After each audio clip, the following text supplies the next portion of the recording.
No, let me tell you. So when I'm at work and I'm typing, there are words that I should know how to spell. I use them frequently. Do you use Grammarly?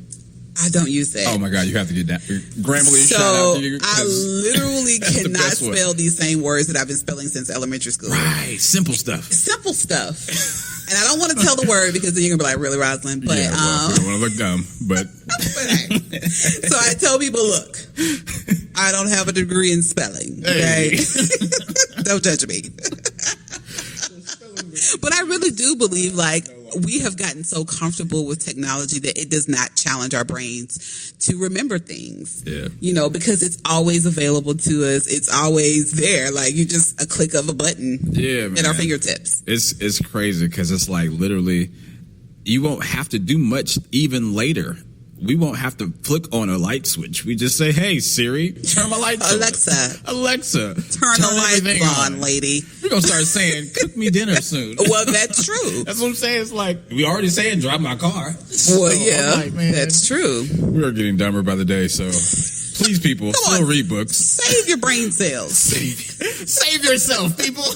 Read something daily. You have to read. I definitely am not the person who likes to read, and I have been like I used to say, like big movies and stuff. They would say, some of the movies have books that go with them, right? And I'm like, and a new book will come out, and I said, oh well, I'll wait till the movie comes out.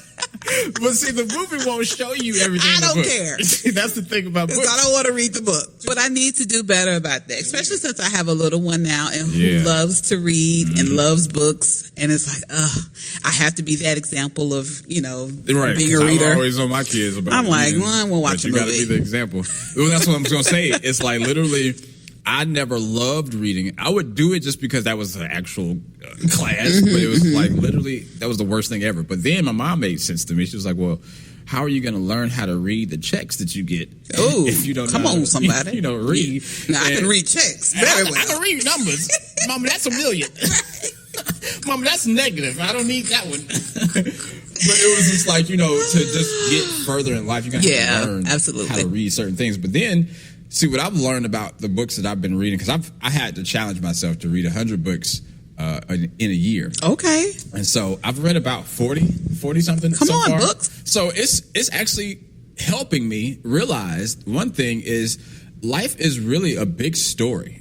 Ooh. And like literally, who can tell the best story? Wow. Like your life should be a very good story. I read my latest book was Shoe Dog. Okay. Phil Knight. Okay. So shout out to you, Phil Knight. He's the CEO, well, not CEO, but he's the owner and founder of Nike. Okay. And his story was compelling to me because the way he started was it wasn't a humble beginning because he already had money. His parents were, everybody's story ain't humble.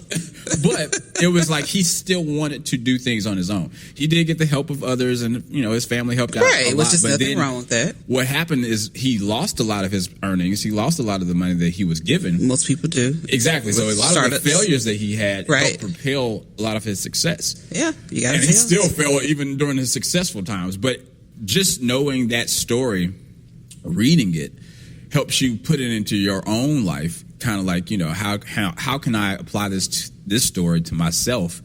It'll come out in a video or a movie, but it won't be as powerful as reading it. That's why I like reading. Well, I want to encourage all of our listeners to read a book. Read a book. I'm going to find your brain. I'm going to find a book. And you don't have to get the biggest book. Like it's going to be a short one. Exactly. It could be 50 pages. That's why I never joined like a book club. That was never me. Nope. You want to join a book club? Nope.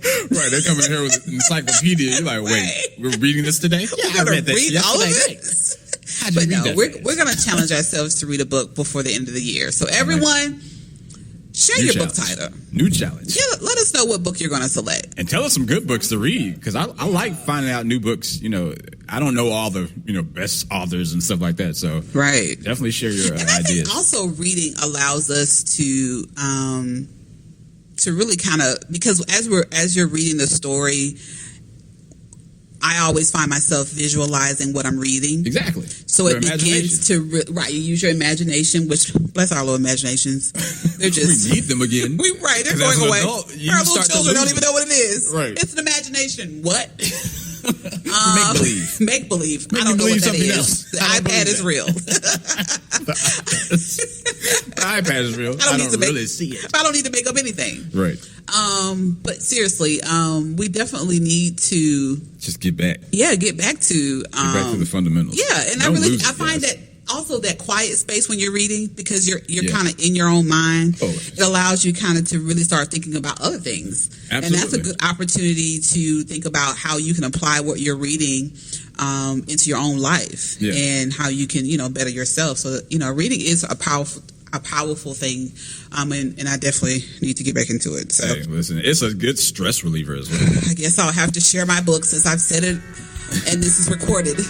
Right, you challenge. Right, a book challenge. So it's now time to introduce a new segment. Hey. Woo! So this is called Ask Roz. Ask Roz. I got a because jingle. She said, right.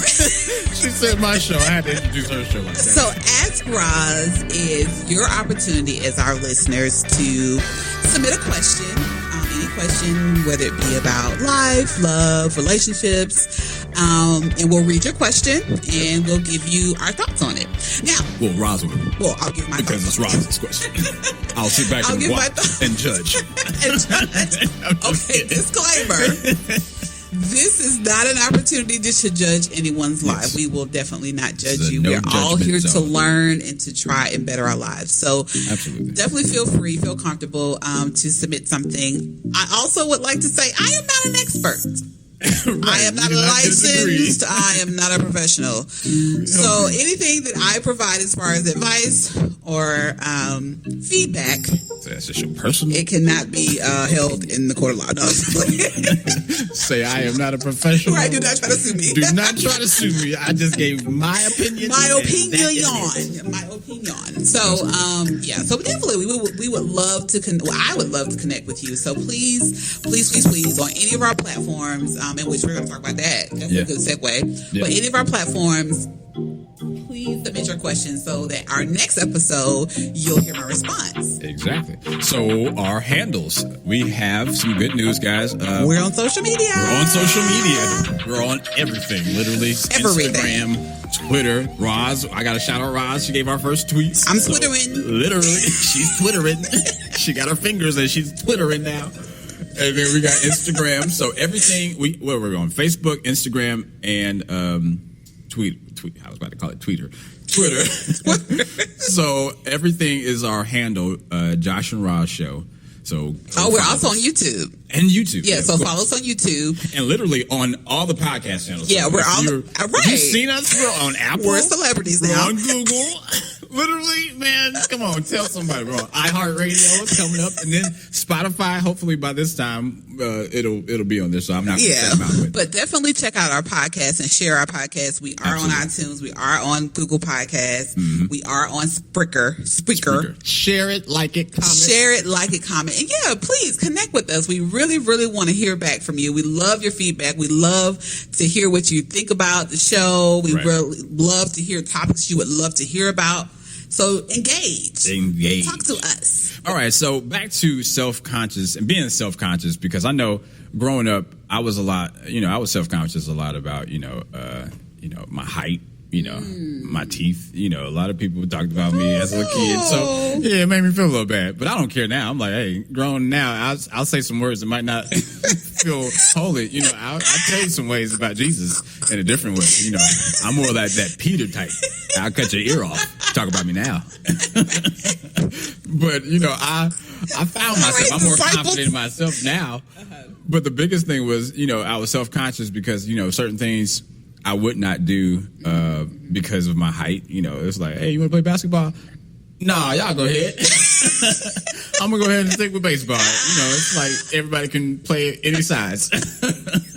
You running for the ball as long as you catch it and run those bases. Hey, my best sport was track. I could run all day. I was running away from bullies. No. Kids are cruel. Kids are the worst, especially in middle school. And that's what my son is. He's like going to middle school, so I already gave him the talk. I'm like, listen, you already know. Yeah. Like, be be confident, but there's always going to be that little heckler who will try to. Yeah, kids are a mess. I mean, I don't care what you look like. You could be the prettiest girl in the class. They'll find something. Skinniest person, the biggest. Somebody is going to talk about you, and that was one of the things I struggled with in life. Yeah. Weight, obviously, people were not as mean about it, but it was definitely like a thing that was. I was self-conscious about because you look different, and people make comments about it. They wouldn't necessarily like talk about you, but like even family members like always making comments about it. So it's like, oh, okay, is there something wrong with me? Right? Am I not good enough now? Because I'm somehow don't fit into a size 2. But yeah, it's difficult to go through that, but it definitely was something I had to work towards getting past, and I'm so thankful I did, because the reality for me is, what I realized in life is that I have to be happy with me. And I have to learn to accept me for who I am. Well, that's what I was going to ask you. How did you kind of overcome those issues with being self-conscious? Like, what do you tell yourself, and how did you get more confident? That's a great question. So, for one, the first thing I had to do was look in the mirror and say, okay, you're not ugly, right? Right. Like, it's scientifically proven that you're not ugly. No, I really had to just kind of take that time to really start liking the things I saw in the mirror, like liking my face, liking my shape, liking how I look. So when I get dressed, sometimes you have to put on a little music and get your little self-cross. Yeah. Have a self party. Yeah, like, man, you don't want to be in the room with me. I'm gonna go out the whole and everybody's gonna love me, So really, so that was one of the things I had to start doing, was just knowing for sure within myself that, you know what, you're great. Right. So you and that takes hype time. Yeah, you have to hype yourself up. Absolutely. Because the world will try and tear you down. Like, people will try to find the weirdest things to try to nitpick at you, and it's like, really? Like, were you really thinking about that, bro? And the second thing I really had to do was take a step back and realize that a lot of times those individuals who try and make you feel bad about yourself are generally individuals who feel bad about themselves. That is the biggest. So hurt people thing. Hurt people. Exactly. Yeah. They don't want They're insecure. What my pastor talked to me about this a while ago. The reason they're picking at it with you is because it's inside of them. Yeah. They are aware. What did you say about the birds flock together? Birds of a feather, it's like literally they know what's inside of you, so they can pinpoint that same spirit. And they just pick at you, so you'll feel bad before before they pick at you. I didn't realize that jealousy was real. Like, when I was growing up, and my mom would say, "Oh, this person's jealous of you." I'm like, "Oh, no," because I always felt like, "Oh, well, I'm not. I'm just Roz. I'm not that great that a person should be jealous of me." Because I'm thinking I'm not doing anything to try to make you jealous of me. Right. But the reality is that there are people in the world who have a jealous spirit, and it's nothing you can do about it. It's something that's inside of them. Right. And I had to realize that it is real, and that those people you should stay away from, because they will do anything to make you feel bad about yourself to build themselves up. You said it. You are blessed, first of all. We are blessed. This family is blessed, but not just our family. I think you as an individual, you have to realize God's purpose, plan, and his reason of why he created you. You're blessed because God created you unique for a reason. You have a great personality, a bubbly spirit. Like, literally, I mean, it's like people don't understand that. So yes, like you said, jealousy is real because that's what they long for. Yeah. They're wondering how it is that she can do that. Right. How it is she's like this, but she can do that. Or they like this, but they can do that. It's like literally they pinpoint, well, I thought I could do the same thing, but I can't do it as good as she is. Right. So I've dealt with that a lot. A lot of and people it's interesting you say that, because I've had several instances in the last few years, well, people will say there's something great about you, or there's something you have that I didn't understand at first. Like, whatever, you did a good job. Okay, great. Yeah. But what I had to realize was that people are able to see something about me that I couldn't even see myself. True. So that's why it's important to value yourself. Absolutely. And be aware of your own strengths and talents and your, even your weaknesses, because we all got some. Right. But